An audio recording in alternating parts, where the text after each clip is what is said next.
بسم اللہ الرحمن الرحیم۔ حضرت یونس علیہ السلام دجلہ کے بائیں کنارے پر آباد عراقی شہر موصل میں پیدا ہوئے۔ آپ علیہ السلام حضرت ہود علیہ السلام کی اولاد میں سے تھے۔ موصل کے مقابل نینوا شہر تھا جو اس زمانے میں اپنے عروج پر تھا اور وہاں قوم سمود آباد تھی۔ نینوا کی آبادی 1 لاکھ سے زیادہ تھی، جیسا کہ قرآن پاک کی سورہ صفات کی آیت نمبر 147 میں بیان ہوا ہے، اور ہم نے ان کو زیادہ لوگوں کی طرف پیغمبر بنا کر بھیجا۔ حضرت یونس علیہ السلام کی عمر 28 سال تھی جب اللہ تعالیٰ نے انہیں اہل نینوا کی رشد و ہدایت پر مامور فرمایا۔ مفسرین کے مطابق حضرت یونس علیہ السلام کا عہد نبوت 781 تا 741 قبل مسیح ہے۔ آپ علیہ السلام کا قرآن کریم کی 6 سورہ مبارکہ میں ذکر آیا ہے، جن میں سورہ نساء، سورہ انعام، سورہ یونس، سورہ صفات، سورہ انبیاء اور سورہ قلم شامل ہیں۔ ان میں پہلی 4 سورہ مبارکہ میں حضرت یونس علیہ السلام کا نام اور باقی 2 میں ذُنُّون اور صاحب الحوت یعنی مچھلی والا کہہ کر ذکر کیا گیا ہے۔ نون بڑی مچھلی کو کہتے ہیں، چونکہ آپ علیہ السلام کئی دن ایک مچھلی کے پیٹ میں رہے، اس لیے مچھلی والا کہا گیا ہے۔ قرآن پاک کی 10ویں سورت آپ علیہ السلام کے نام پر ہے۔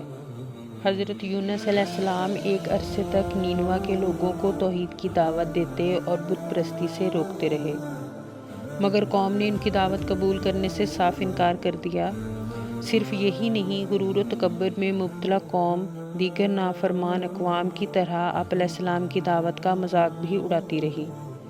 جب ان کی سرکشی اور نافرمانی انتہا کو پہنچ گئی تو اللہ تعالیٰ نے حضرت یونس علیہ السلام کو حکم دیا کہ لوگوں کو آگاہ کر دو کہ 3 دن کے اندر اندر ان پر عذاب آنے والا ہے۔ آپ علیہ السلام نے قوم میں اس کا اعلان کر دیا۔ یہ سن کر قوم یونس نے آپس میں مشورہ کیا تو اس بات پر ان سب کا اتفاق ہوا کہ یونس علیہ السلام کبھی جھوٹ نہیں بولتے، لہٰذا ان کی بات نظر انداز نہیں کرنی چاہیے۔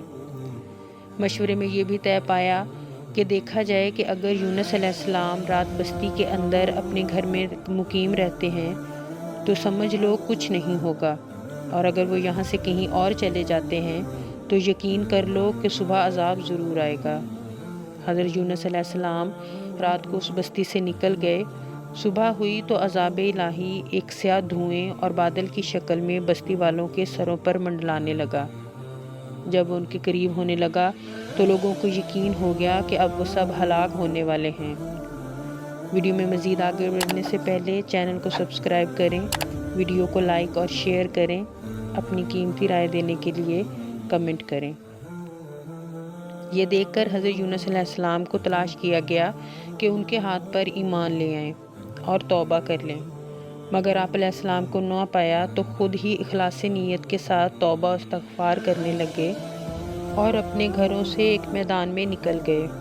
عورتیں، بچے اور جانور سب اس میدان میں جمع کر دیے گئے۔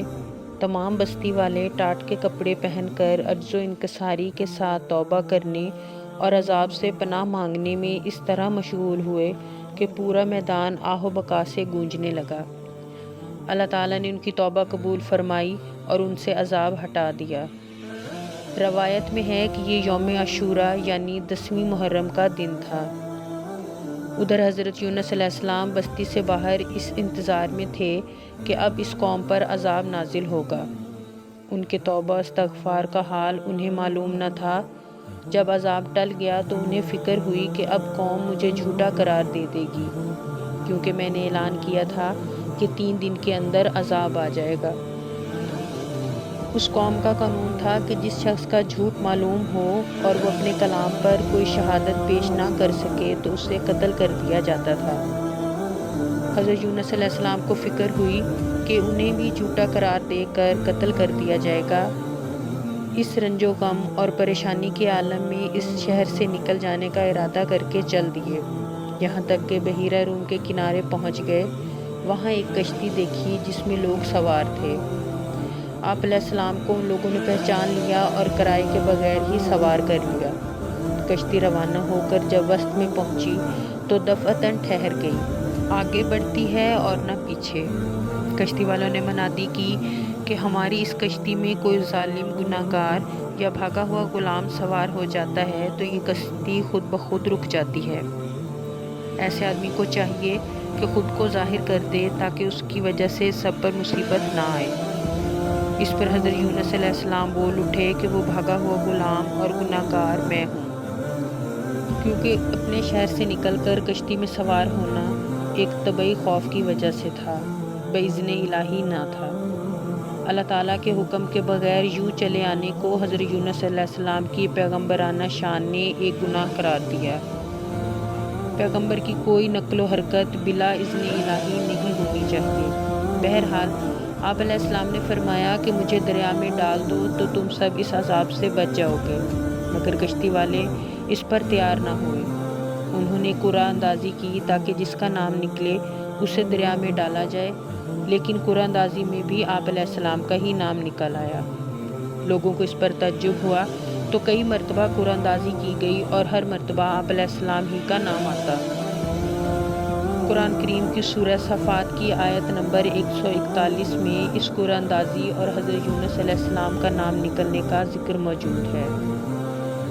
ایک طرف قرعہ اندازی میں نام نکلنے پر آپ علیہ السلام کو دریا میں ڈالے جانے کا سامان ہو رہا تھا، دوسری طرف ایک بڑی مچھلی اللہ تعالیٰ کے حکم پر کشتی کے قریب منہ کھولے موجود تھی کہ آپ علیہ السلام کو اپنے پیٹ میں جگہ دے۔